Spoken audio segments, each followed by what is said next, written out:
This episode is brought to you by Espolón Tequila. Slow, sticky, snoozy. They call these the dog days of summer. But Espolón? They don't do boring. Welcome to the Marg Days. Espolón Tequila. 100% blue Weber agave, born to shake up your summer. Just add lime, agave, and a little attitude. Visit espolontequila.com. Espolón Tequila, 40% alcohol, volume 80 proof. Copyright 2025 Campari America, New York, New York. Drink responsibly. Amazon Pharmacy presents Painful Thoughts. 20 more minutes to kill in the pharmacy before my prescription is ready. Maybe I'll grab some deeply discounted, out-of-season Halloween candy. I never had a chocolate pumpkin with raisins before. Those were raisins, right? Next time, use Amazon Pharmacy. We deliver. And no, those were not raisins. Amazon Pharmacy. Healthcare just got less painful. Let the Record Show with Judge Richard Weinberg and Chairman Jesse Garcia. Entertaining and informative. On the Red Apple Podcast Network. Welcome back to Let the Record Show. I'm Judge Richard Weinberg. With me is Chairman Jesse Garcia of the Republican Party. Jesse is the Vice Chair of the New York State Republican Party and the County Chair of the Suffolk Party. Eric Levine, noted commentator, attorney, and essayist. And joining us is our good friend, the senior senator from the state of Montana, Steve Daines. Steve is a notable member of both the House and the Senate from Montana. He led the very successful National Republican Senatorial Committee, leading to the victory of the Republicans to win the majority in the United States Senate. He's a member of the Finance Committee, the Appropriations Committee, the Energy Committee, and formerly served on Homeland Security. Senator Daines, honor and privilege to talk to you again, sir. Welcome to Let the Record Show. Glad to join you. So I'm going to turn you over, as I often say, to the searing cross-examination of our good friend, Eric Levine, and then we'll have you talk with Jesse, and if we have time, I'll pipe in as well. So, Senator, I turn you over to the searing cross-examination of Eric Levine, counsel. Senator, welcome. As I've told prior guests, I generally gauge the success of my cross-examination as to whether or not the witness is sobbing at the end of the questioning. Eric, you've got me at hello. You know right, that. Exactly. We'll try not to do any more than a whimper. That's okay. All right. So I'm ready. Great. So welcome. So you had an interesting article in editorial in yesterday's Wall Street Journal, a peace deal for Armenia and Azerbaijan. And I have to say, if I had to guess, the majority of our listeners, not only could they not find Armenia or Azerbaijan on a map, they probably couldn't tell you that they'd ever heard of Azerbaijan or Armenia. So what is it that was so important about a peace deal between these two countries that you felt compelled to write about? Right. Well, look, first of all, Azerbaijan is the only country in the world that borders Russia and Iran. They're part of the Caucasus. The Caucasus comprise Azerbaijan, Armenia, and then Georgia. They're sandwiched, of course, in between Russia and Iran. Keep in mind, Azerbaijan has been absolutely critical to Israel's survival. One of the leading suppliers of oil to Israel, about 40% of Israel's oil, actually comes from Azerbaijan. And post-October 7th, the horrible Hamas terror attack, when many countries were bailing on Israel, Azerbaijan stepped it up and actually increased their oil supply to about 60% of what Israel needed. So there's a very important relationship between this Sunni Muslim country, Azerbaijan, and Israel. Keep in mind that the Azeris comprise about 20% of the Iran population. There's about 90 million people in Iran. The second largest ethnic group in Iran are actually Azeris from Azerbaijan. So you start to see the critical importance of Azerbaijan to the geopolitical map. Now, historically, Russia has been the power broker and player in that part of the world. If we can strike a peace deal between Azerbaijan and Armenia. Now, Armenia is one of the oldest Christian countries in the world. They're about 95% Christian Orthodox. So you have this Muslim country that's basically been at war with Armenia, a Christian country, for some 30 years. And suddenly, with President Trump's election, his diplomacy and the peace through strength doctrine, these two countries now are on the cusp of signing a peace deal and actually starting to cooperate in opening up critical supplies of oil, natural gas, and critical minerals from Central Asia, those 5 countries, through this corridor, and then heading more towards Europe and the West instead of to Russia and China. So this is a critical, important moment. It's underappreciated. I was there in May meeting with the president of Azerbaijan, President Aliyev, and then I went to Armenia and Yerevan, their capital city, and met with Prime Minister Pashinyan, and they are on the cusp of making this peace deal. Why? Because they would both come to Washington, D.C. with President Trump and get this deal. This is like another Abraham Accord moment that's going to reap some important dividends, not only for the United States, but for the West. And, of course, the Russians and the Iranians are not happy. What I think was particularly interesting about this, I believe that Azerbaijan is a Shiite nation, not Sunni, and that its primary reason that it is at loggerheads with Iran is because they are a secular Shiite nation, and Iran, of course, is a theocracy, also a Shiite nation. As you correctly point out, roughly 30% or more of the Iranian population are Azaris, and with a loyalty to Azerbaijan in many cultural respects. Yeah. And that as recently as 2020, there was a fighting war between Armenia and Azerbaijan. The Iranians and the Russians were backing Armenia, and the Israelis and the Turks, of all people, were backing Azerbaijan. And so Azerbaijan won that war. So that was a defeat for Iran and Russia. But even still and yet after that war, there was no peace agreement between Azerbaijan and Armenia. It took, I believe, Israel's defeat of Iran in the most recent war and Russia being humiliated by being forced out of Syria and also being weakened throughout the Middle East and being tied up in Ukraine, that now the Armenians are probably sensing that their interests lie best making a deal with Azerbaijan and dealing with the Americans rather than relying on the Iranians and the Russians. So I think that President Trump's decision to attack Iran has in many ways led to this peace agreement. Yeah, no, and Eric, thanks. I was incorrect. They are Shiites, and I knew better than that. But that's exactly right. You've got this tight relationship in the past, just in terms of ethnic and religious connections between Azerbaijan and Iran. But with the weakening of Iran, this now sets up an incredible moment. They've always been such a strategic partner for Israel, Azerbaijan has, and now we have a chance to bring peace to a decades-old conflict between Armenia and Azerbaijan. And this really opens up the corridor when you think about Central Asia, Kazakhstan, Kyrgyzstan, Uzbekistan, Tajikistan, Turkmenistan, these 5 countries that border.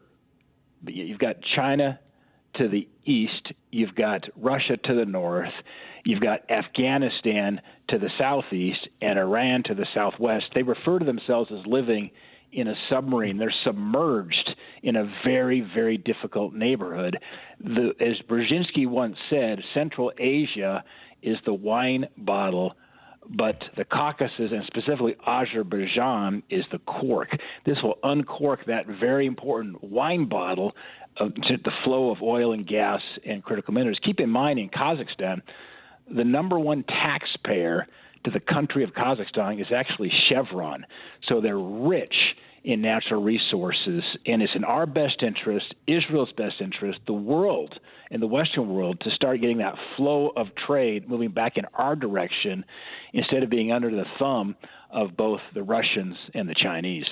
Yeah, people often wonder, I think that's 100% right, but people often wonder how the Israelis had such incredibly great intelligence of what was going on in Iran. I would suggest that their close relationship with Azerbaijan certainly was very helpful for the Israelis. You know, a lot of people don't realize Azerbaijan has full diplomatic relationships with the Jewish state of Israel, and since they are at loggerheads and view Iran as an enemy, I think it's highly likely that much of Israel's intelligence regarding Iran flows through Azerbaijan to the Israelis. I don't know. Well, just Eric, sure. We think about the sheer numbers. Of course, the number one ethnic group in Iran is Persian, but number two is they're Azeris. About 20 million Azeris living in Iran. You can imagine there's some pretty strong personal ties, and of course the best intelligence in the world is always human intelligence, human to human, and consequently you start seeing why the Israel-Azerbaijan relationship is so important. So I want to shift gears for just 1 second. I guess one of the most recent developments, a terrible development in my view, is the French, the British, and the Canadian decision to recognize the state of Palestine, something that's never existed before. So under international law, under the Article 1 of the 1933 Montevideo Convention, it defines statehood as a permanent population having a defined territory, an effective government, and the capacity to engage in relations with other states. Maybe you have seen it, but I have not seen any quote-unquote permanent population, any defined territory, certainly absolutely no effective government with the capacity to engage in relations with other states amongst the Palestinians ever since 1948 partition. But certainly today, no such group exists, no such state exists, no such boundary exists. So what exactly are these people recognizing other than rewarding terrorism?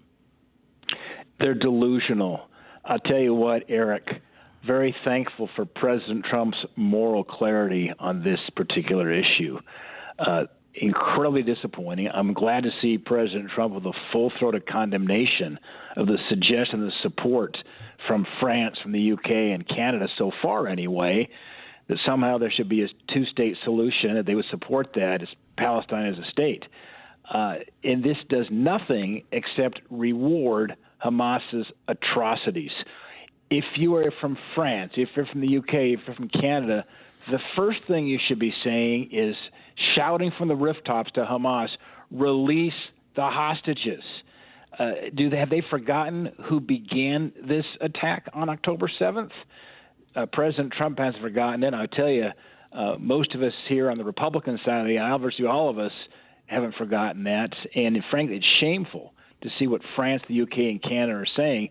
I mean, we all hope someday there possibly could be a two-state solution, but look, that's between Israel and the Palestinians. We already have an example of a failure of a two-state solution, and that's Gaza. When Israel withdraws in 2005, they said, okay, look, it's yours. And what happens? Hamas shows up, radicalize, take over via elections, and who suffers? The Palestinians suffer because of the rule of Hamas. So this is a moment when we've got to step back and say, it's none of your business, France, UK, and Canada. That's between Israel and the Palestinians. If they want to start a discussion, a possible two-state solution, of course, it always will begin with the Palestinians saying that Israel, the Jewish state of Israel, has a right to exist. And we all know better looking at the map of Israel, of course, the size of New Jersey, and what happens if you had some kind of a two-state solution with the West Bank. You've got that narrow band of just 9 miles be from the West Bank to the sea, and there's a position there that would put Israel in an incredibly vulnerable spot. And Israel must be able to defend for herself and define her future, not have France, the UK, and Canada tell them differently. Well, among the most ridiculous aspects of this is this complete amnesia about history. Of course, in 1948, with the UN partition plan, supposed to create a Jewish state of Israel and an Arab state, the Jews said yes and the Arabs said no and attacked and tried to destroy it. In 2000, President Clinton famously negotiated a two-state solution between Ehud Barak and Yasser Arafat. Arafat said no. Jews said yes. And then Arafat launched the Second Intifada. In 2005, as you previously pointed out, Ariel Sharon withdrew every Israeli, every Jew from Gaza. And there was not a single Jew in Gaza from 2005 until October 7th, 2023. And what did Hamas decide to do with that? It turned it into a terrorist hellhole. But what is most bizarre is that in 2008, George W. Bush negotiated a two-state solution between Israeli Prime Minister Ehud Olmert and Mahmoud Abbas, the current head of the Palestinian Authority. And Abbas said no. He was offered a state, and he said no because he refused to recognize the existence of a Jewish state within internationally recognized and secure boundaries. But all of a sudden, of course, they are now, whether it's Macron or Carney or Sturmer, they are all pointing towards Mahmoud Abbas as the savior of this and the Palestinian Authority of all this. What makes them think that Abbas, who is now in the 19th year of his 4-year term, is all of a sudden going to be able to deliver the Palestinian people or peace? This guy has absolutely no credibility amongst the Palestinians. He's despised by the people he supposedly governs. He's corrupt, he leads a kleptocracy, and nobody cares a damn what he says. So this notion that there's going to be reliance on Mahmoud Abbas seems somewhat ass backwards to me. I'm not sure. Maybe you see it differently. No, Eric, you've got it spot on, as usual. It's playing right into Hamas's hands, and it's remarkable the lack of understanding, the lack of knowledge of history, as you just pointed out, that the leaders from UK, Canada, and France have, and they're basically just they're yielding to the whims of the left in their countries that are proposing this kind of a nonsensical and frankly a very dangerous kind of proposition in a moment when Hamas needs to be eradicated and the hostages need to be released. That is the way you start the beginning of a peace process in Israel, is with the eradication of Hamas, to have Hezbollah completely neutered, to have the Houthis completely neutered, and to have Iran at its heels. That's the beginning of peace. It goes right back to Reagan's peace through strength doctrine. There's only one thing these groups that oppose Israel understand, and that is strength. They will respect strength. They will exploit weakness. Very well said, Senator. Senator, I'm going to turn you over to Chairman Garcia of the Republican Party. Jesse. And thank you for your service. And first of all, as being a local Republican county chairman and a vice chair of a state chairman committee, I truly appreciate the work that you did to recapture the Senate majority for Republicans and give us the control of that chamber, a critical component to moving forward with the America First agenda. And I really had a question about the economy and some of the federal appointments and presidential appointments that maybe have been stalled a bit in the Senate. But I was reading up on you, and something that always captures my imagination is your work on critical rare earth minerals and needing to end America's dependence on foreign critical rare earth minerals as a source for our material and our components here. Can you tell us, first and foremost,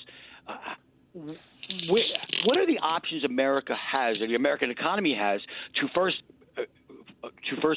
continue to grow its economy, and from a national security point of view? What sources? Because I see that President Trump has been making that a critical part of his diplomatic agenda with countries that would be in Africa and, of course, with Ukraine. Yeah, well, it's a great point, and it's not talked about enough. But when you think about the future of our economy, as we're going to continue to need a lot more energy, the biggest constraint to the future of America and our innovation is actually going to be energy. We need more electrons. You think about the advent of AI, the data centers, and so forth.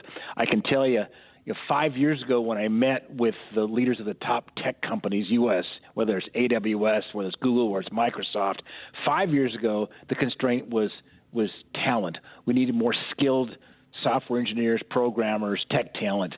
Today the constraint is energy. I'll tell you what, thank God Trump won the election in 24, because the Biden administration was absolutely moving at 100 miles an hour to shut down baseload power and embrace this green hallucination that somehow we could run the world on windmills and solar panels. I'm not opposed to renewable source of energy, but it is not a solution when you need more baseload power, and intermittent sources do not fit that bill. As it relates to critical minerals, there's a two-track solution here. One, of course, is continue to develop those possibilities in the United States. We have critical minerals. We have deposits. The challenge we face in the United States is getting permits and getting mines and processes permitted and constructed when you still have some of the activist judges on places like the Ninth Circuit Court, which Montana is a part of. I've been spending 35 years in the state of Montana trying to get a copper mine permitted, but we can't because of the Ninth Circuit Court and radical environmental groups. So we have another track, and that's friend-shoring our critical minerals. You mentioned possibilities Ukraine, possibilities there in Africa, possibilities in Central Asia. This comes back to the point in Azerbaijan and Armenia. Opening up that central corridor is critical to opening up critical minerals and oil and gas to flow out of Central Asia into friendly countries like the United States and possibly Europe. So that's the two tracks, friend-shoring and onshoring. Senator, it's Judge Weinberg again. You raised a very good point, something I'm concerned about as a former judge, which is the Senate needs to move the judicial nominees, because what you've had, and I've watched this with great angst since President Trump began his second term, of these activist judges doing everything in their power, using national injunctions to block legitimate actions of this administration. What are your thoughts about that? Well, a couple things. There's legislation that would help in that regard in terms of proportionality of finding some federal district judge to issue an injunction to stop an executive action that has profound national security implications. And of course, the Supreme Court brushed back a bunch of that here just recently. But let's talk about playing the longer game here. That is, we need to get better judges on the bench, those who are originalists as it relates to the Constitution. Had President Trump won the election in 2020 and had a Republican Senate, we would have virtually flipped every one of the circuit courts, everyone, including the Ninth, to be a majority of Republican-appointed circuit court judges. That we lost ground, of course, with Biden, but we're back on offense again. And one of the most important votes I take as a U.S. Senator is for federal judges, whether it's federal district judges, circuit courts, or Supreme Court. These are lifetime appointments. And our founding fathers, I think, would be shrieking if they saw how much power the judicial branch now has. It was always meant to kind of take a back seat and ensure that the laws being made, actions taken were constitutional. Now, of course, so many courts have become lawmakers versus interpreting the law to make sure they're in accordance with the Constitution.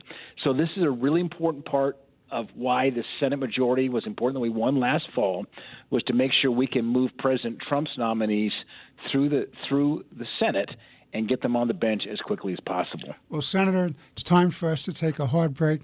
On behalf of Chairman Garcia, Eric Levine, and myself, it's a delight to talk to you again, sir. It's always a pleasure to see you when you're in New York. You're a great leader of the United States Senate.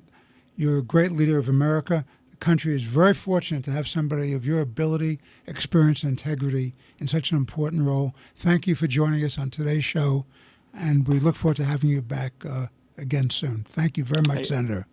Thank you. You're very kind. Thank you, Steve. Appreciate it. Thanks, Eric. Sir. Bye-bye.